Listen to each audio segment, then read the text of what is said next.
Bom dia, boa tarde, boa noite, galera. Sejam bem-vindos mais uma vez a um episódio do podcast Além das Estrelas. Bom, não se esquece, se você gosta do nosso conteúdo, de mandar para aquele seu amigo, para o seu colega, tio, tia que gosta de astronomia. Se você conhece até um alienígena que gosta, então manda para ele e nos siga nas nossas redes sociais. Nosso Instagram é gamate_astronomia, nosso Facebook e YouTube é Gamate e Bilce. E hoje eu tô aqui com ele, meu colega de bancada, o João. E aí, João, fala aí. Boa noite, galera. Bom dia, boa tarde, boa noite, né? Importando o horário que você esteja vendo. Sou o João, sou da Biologia. E isso, galera. Estamos aqui também com elas, as maravilhosas, as musas do Ibilce. Manu.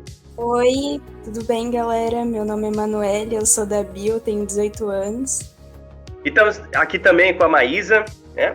Novata na Unesp. Oi, gente, eu sou do primeiro ano de Física e tenho 18 anos. Então, a gente vai começar o nosso episódio hoje. Roda a vinheta, editor.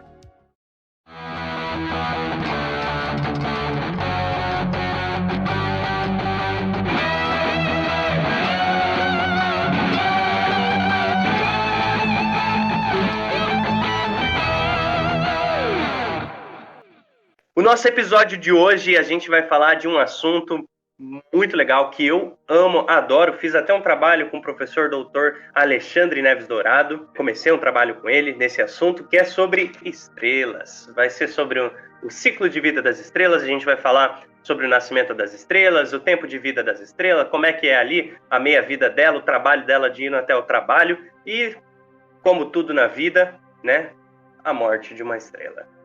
Então, Daniel, acho que a gente pode começar pelo como surgem as estrelas, não é?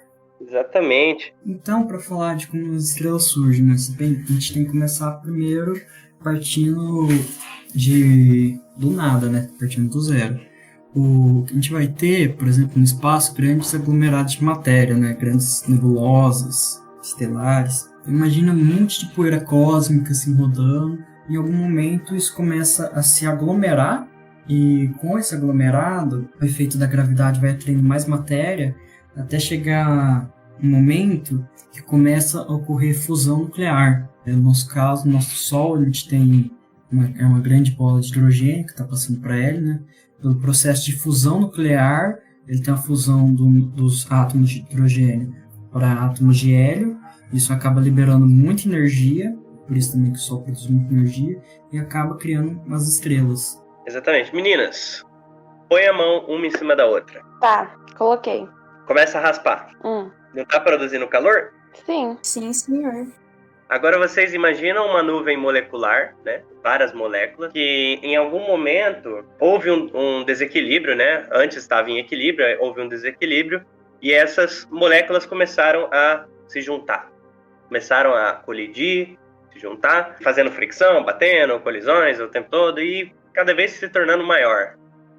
Essa parte do nascimento da estrela, a gente chama de protoestrela. E da mesma maneira que vocês fizeram agora, vocês juntaram as mãos e começaram a raspar e gerou calor, é o que vai acontecer numa estrela. Então, nesse momento do nascimento da vida, da estrela, elas começam a produzir, a aumentar a temperatura, até chegar num ponto onde é capaz de fazer a fusão nuclear. Porque o que é a fusão nuclear, né? É quando duas moléculas, dois átomos, eles se juntam em um átomo. Só que a energia térmica necessária para isso é muito grande.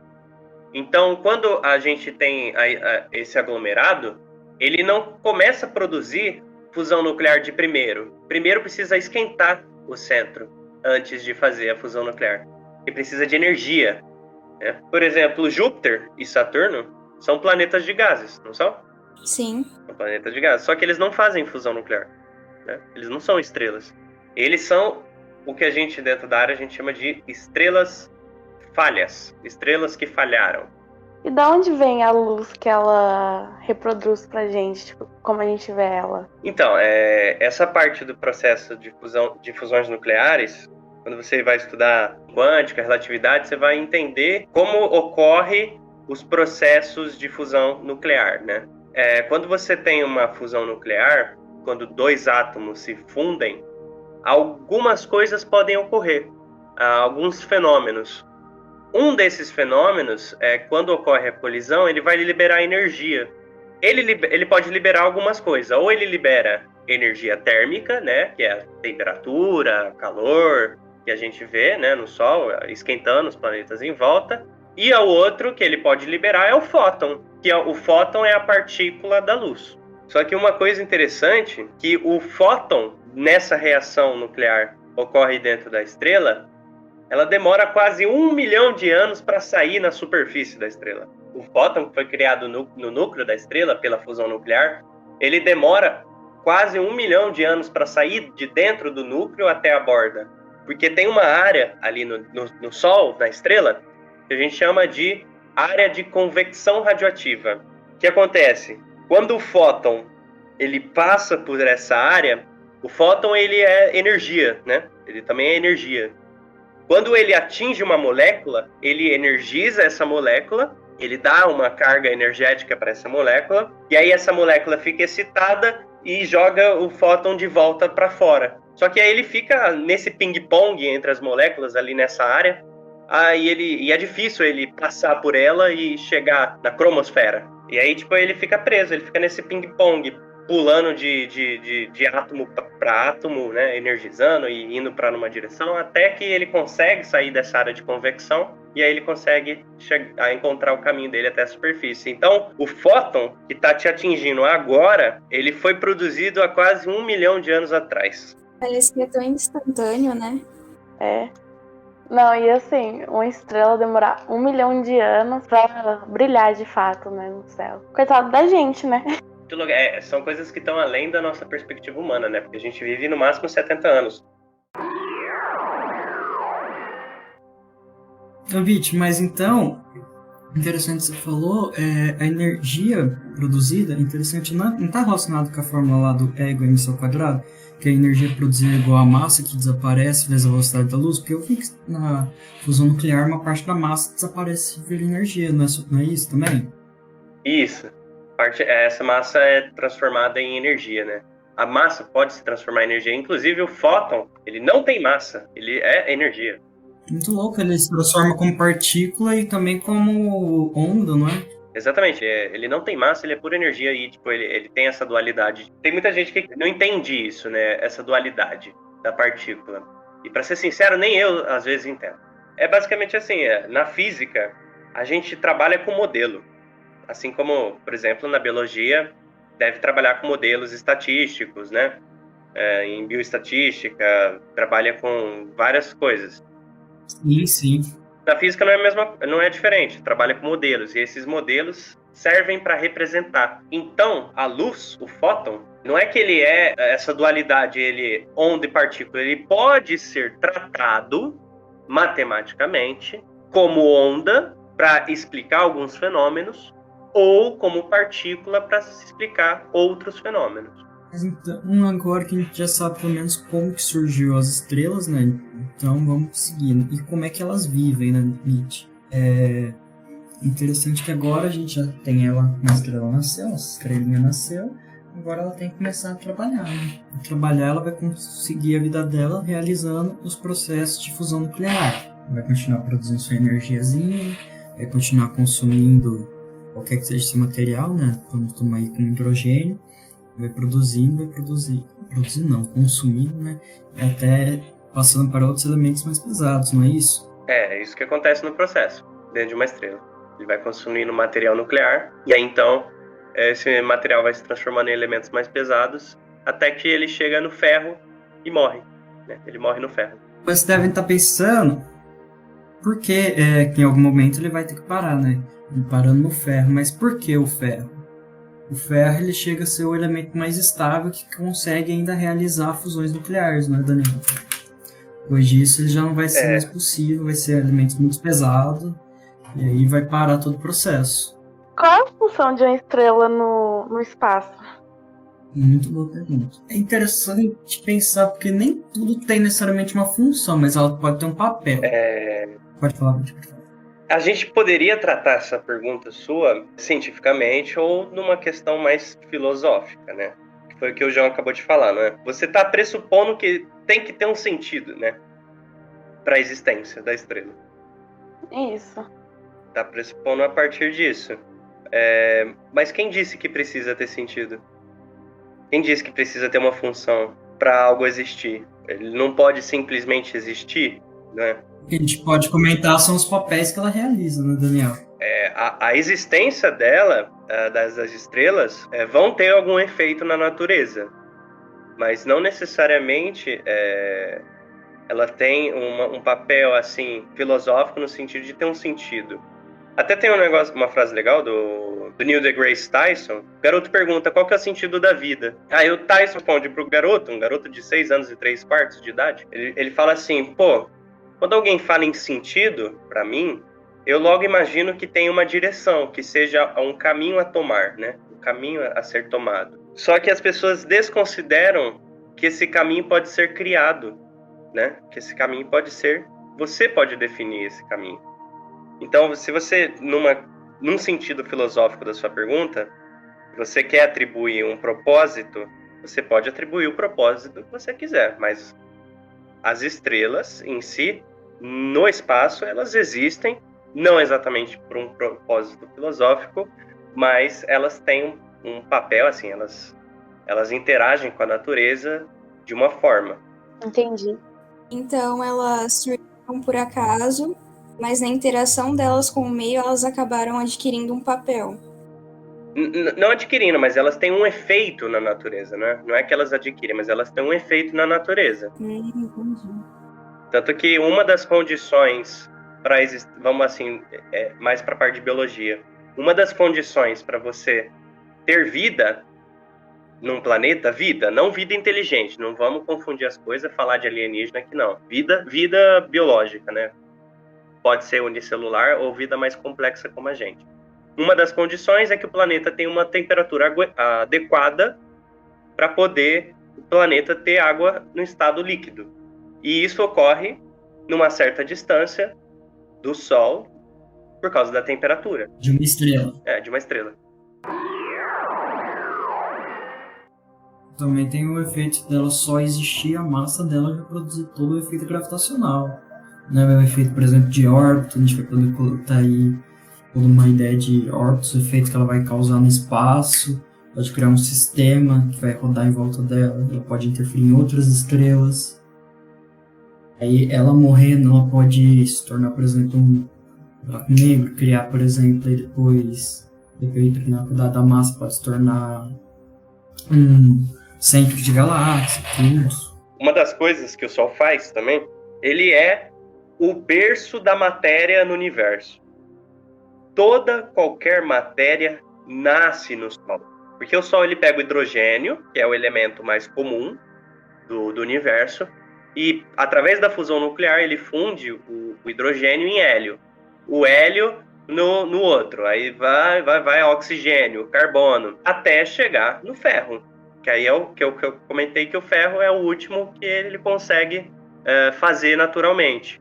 Aí depois, quando explodir, aí tem outros tipos de reações secundárias, né, que a gente chama, vai surgir elementos mais pesados, né, urânio, ouro e assim por diante. Então, todos os elementos do universo vieram do Sol. Inclusive, o carbono no seu corpo, o hidrogênio na sua composição do seu corpo, o zinco, o mercúrio que tem no seu corpo. Magnésio. Mercúrio, você estava morto. O magnésio no seu corpo. Todos esses elementos vieram de um Sol antes do nosso, que morreu e explodiu aqui, nesse local que a gente vive. É o processo da nucleossíntese estelar, né, Daniel? Isso, que é o processo de fazer vários núcleos de metais dentro da estrela, hidrogênio, hélio, aí vai para oxigênio, que são núcleos, né, da estrela. Então você, na verdade, veio de uma estrela, todos nós. Tudo que existe à nossa volta veio da morte de uma estrela. É isso que eu ia perguntar, tipo, como que tinha surgido o Sol, então, se ele produz toda a matéria do universo? De outro Sol. Produzindo não, né? Ele vai transformar a matéria, na verdade, que a matéria tá sempre ali, ele vai só transformar ela. Produzir Mas é um interessante. jeito de falar, né? Produzir sim. É o jeito de falar, sim. Interessante, né, Daniel? Eu tava vendo, tipo, a teoria do alfa, beta, gama, né, dos pesquisadores, tudo, a relação da Mendeleev, ele começa a criar tabela, né? Mas a alfa, beta e gama, eles começam a criar ideias de como que surgem os elementos, né? Bastante interessante, isso aí é uma coisa do começo do século, né? A gente vai começar a entender, por exemplo, como que forma a nucleossíntese estelar. É bem bacana como isso é recente, né? Todo o papel da astronomia relacionado a isso, muito louco. Inclusive, só para dar uma continuidade para as meninas, as estrelas, né? Você pode classificar as estrelas, certo? Você classifica a estrela vermelha, tem vários tipos de classe, né? E você pode também classificar as estrelas pelo tempo de vida delas, né? Se ela está na metade da vida, se ela está quase no finalzinho, qual a temperatura delas ali. Inclusive, essa classificação de estrelas a gente chama de diagrama de Hertzsprung-Russell, ou diagrama HR. E como a gente sabe quando uma estrela tá na metade da vida, quando ela tá pra morrer? Até onde eu sei, né, Daniel? A gente vai utilizar, vamos analisar as estrelas com infravermelho, com a energia, luz infravermelha que ela vai liberar. Com isso, a gente consegue ter uma ideia, por exemplo, que material está sendo fusionado no momento lá, hidrogênio, hélio. A gente consegue ter uma ideia disso, a gente consegue ter a ideia da quantidade de calor que ela está emitindo, pelo tamanho dela também.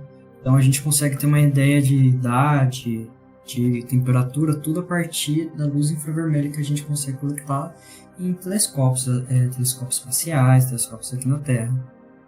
Entendi. A medida do tempo de uma estrela, ela é feita através de medidas indiretas. O que são medidas indiretas? Por exemplo, uma medida direta seria a massa. Você pega um objeto e mede a massa dele diretamente, né? Então isso é uma medida direta. Você consegue medir coisas diretamente. Outra coisa são as medidas indiretas. Você consegue relacionar um conceito, ou por exemplo, você quer medir a densidade de um objeto. A densidade você pode medir ele através da massa e o volume, entendeu? Então, quando você faz uma medição através de outra medição, você falar como é que a gente sabe o tempo de vida da estrela. Primeiro que a gente precisa saber a massa, né? Quantidade de massa e qual que é a composição da estrela. A gente precisa saber qual a porcentagem de hidrogênio, de hélio, e isso é feito por algumas técnicas da astronomia, que não vem a gente falar sobre especificamente essas técnicas aqui hoje. Outra coisa é você entender como funciona o processo nuclear dentro da estrela, como ele consome essa matéria nuclear, né? Então aí você tem uma estrela, você tem a massa, você entende como é que funciona o processo, você consegue calcular teoricamente, lembra que é teoria, então sempre tem um erro associado. Então sempre é assim, a estrela tem 15 milhões de anos, mas isso são cálculos aproximados, estimados. Não é 100% exato. A partir de que você tem a quantidade de matéria e a quantidade de consumo dessa matéria, você consegue calcular o tempo de vida até ele chegar no ferro. Ou não necessariamente chegar no ferro, né, Daniel? A gente pode ter outros fins para as estrelas. Quando chega no ferro, é certeza que a estrela vai morrer. E sim, com certeza. Agora, o que vai acontecer depois da morte, aí é outra história. Agora, exatamente. Já me perguntaram muitas vezes por que ferro, né? Vocês têm tão próximo de algum metal? Sim. Na cadeira? Sim. E vocês estão próximo de alguma coisa de madeira? No meu caso, sim, também. Não. Tá. No caso que quem não está perto de madeira, pode ser plástico ou qualquer outra coisa. Toca na madeira com a mão direita. Agora com a mão esquerda toca no ferro. Tem diferença de temperatura? Tem. Tem. Um tá mais gelado e o outro tá em temperatura ambiente. Pois é. Na verdade, os dois estão na mesma temperatura. A questão é que quando você toca no metal, ele rouba o seu calor. Porque ele rouba a energia, o metal. O ferro, o aço, né? Coisas que tem ferro na composição. Por isso que você sente ele mais frio. Porque, na verdade, ele está roubando o calor da sua mão. Então é isso que acontece com a estrela. Quando a estrela chega no ferro, O que acontece? Ela começa a roubar energia. E ela não tem... A estrela não consegue ter energia suficiente para fundir o ferro com ferro. Então aí é morte, entendeu? Ela rouba energia de quem? Da fusão nuclear. Ah, não. Na estrela, o ferro. A estrela. Quando ela chega no... É a energia térmica, calor, temperatura, sabe, calor, energia térmica. A sua mão tá numa temperatura, o ferro, ele tá no ambiente, assim como tá a madeira. Por que ele teria uma temperatura diferente? Entendi. A questão é essa, quando você toca nele, ele tá mais frio. Não porque a temperatura dele tá menor, mas porque ele está roubando o seu calor mais rápido do que a madeira, entendeu? Aí você tem essa sensação de que o ferro tá frio. Entendi. É a velocidade com que transfere calor, entendeu? Tem relação com a velocidade com que transfere. Quando você toca no ferro, ele transfere mais rápido do que quando você toca na madeira ou no plástico, qualquer outra coisa, qualquer outro composto. Caraca, tá aí uma coisa que eu não sabia. Já tá desistindo da biologia e vindo pra física? Nossa, nunca. Mas olha que lindo que é isso. A parte de astronomia mas de resto... E a morte de uma estrela, como é que é? Então, a gente pode ter vários caminhos a partir daí, né, Daniel? Aí vai tudo, a gente vai começar a pensar na morte da estrela. A gente tem que analisar primeiro a massa dela, né? Se a gente estiver falando uma estrela muito grande, com muitas vezes a massa do nosso Sol, a gente pode ter um buraco negro. A gente pode ter uma supernova, ou, no nosso caso, no Sol, a gente criar uma gigante vermelha, que depois vai encolher, pode dar uma estrela de nêutrons, depois pode se tornar muitas coisas. A gente vai ter muitos papéis a partir daqui. A gente pode começar trabalhando com o mais famoso, com o nosso querido buraco negro, né? Como que ela se torna um buraco negro. Os meninos sabem como que ocorre a formação de um buraco negro? Não. Imagina que, por exemplo, a gente estava falando até agora da fusão nuclear dentro da estrela, né? E dentro das estrelas, a gente imagina que vai ter duas forças agindo, né? Uma força gravitacional da própria massa da estrela querendo compactar ela e a força das fusões nucleares tentando expandir ela, né? Imagina, com o tempo essa força nuclear se intensifica, né? A gente vai ter o crescimento da estrela, ela vai se tornando uma gigante vermelha, né? E com o tempo, como o Daniel falou, o ferro, os outros materiais, né, vão roubando mais energia da estrela e a força gravitacional começa a ganhar. Até o momento, a gente pode ter, em alguns casos, com muita massa, uma compactação tão grande que isso acaba virando um pequeno núcleozinho que vai ter uma densidade enorme lá de massa compactada que vai criar um buraco negro. O que é um buraco negro propriamente dito? É uma pergunta muito interessante. Daniel, você quer responder essa? Aí essa eu respondo com você assistindo o nosso podcast, episódio especial Buracos Negros. A gente tem um episódio falando disso. Basicamente assim, o buraco negro, que nem o João falou, quando uma estrela morre, podem ocorrer várias coisas, né, na morte dela, dependendo da massa dela. Se ela tiver massa maior, vai acontecer algumas coisas. Se ela tiver massa menor, vai acontecer outras coisas. Mas, basicamente, todas seguem quase o mesmo caminho. Elas estão no que a gente chama... Lembra que eu falei do diagrama HR? Sim. Basicamente, a maioria das estrelas, elas estão no que a gente chama de linha principal. Quando ocorre a nucleossíntese, a produção de elementos mais pesados, a pressão interna da fusão nuclear começa a aumentar e a estrela incha. Aí ela começa a ficar nesse jogo de ficar inchando, ficar contraindo, né? Que nem um balão enchendo e desenchendo, né? E a gente chama essas estrelas de estrelas variáveis. E ela fica aumentando e diminuindo. O buraco negro ocorre quando você tem muita massa em um ponto só.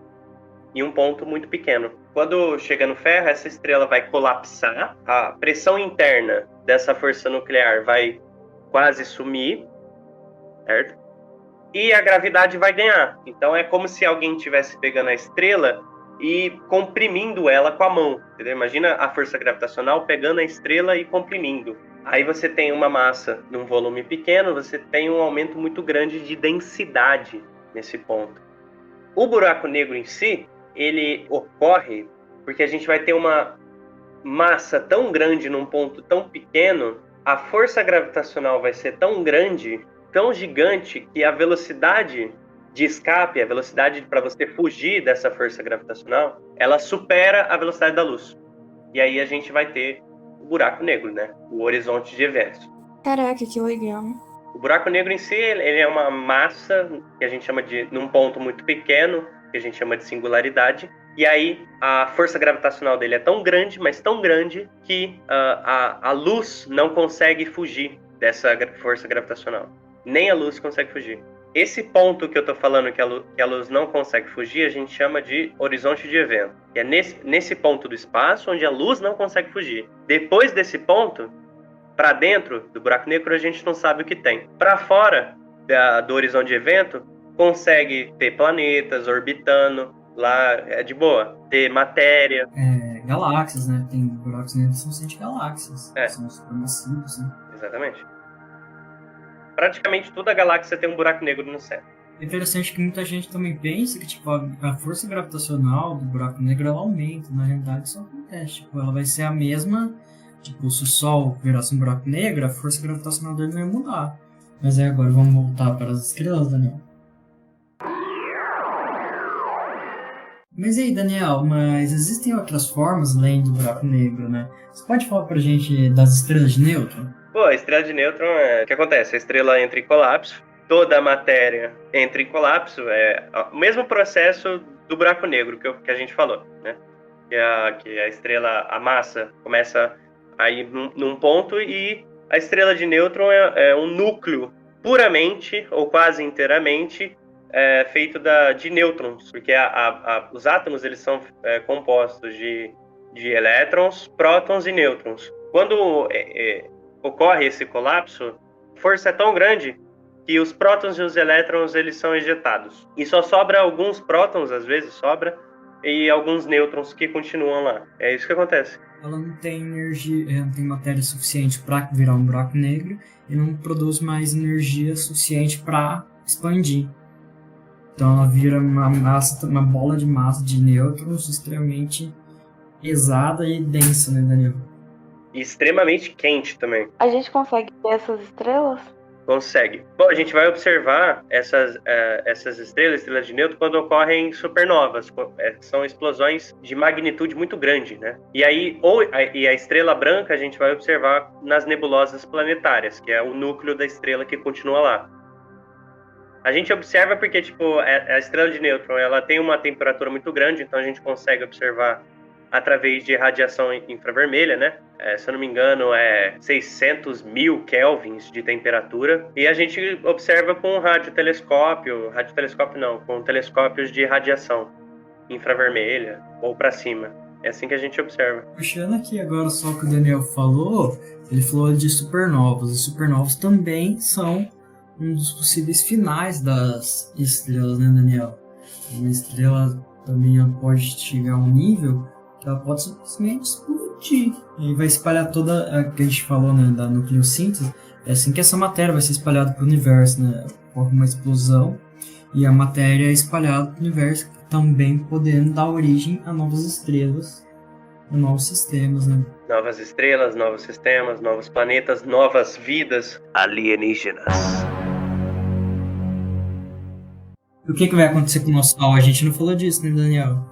Essa é uma pergunta bem comum. O nosso Sol, ele vai... Agora tirem as crianças da casa. Esse é um assunto que envolve a humanidade inteira.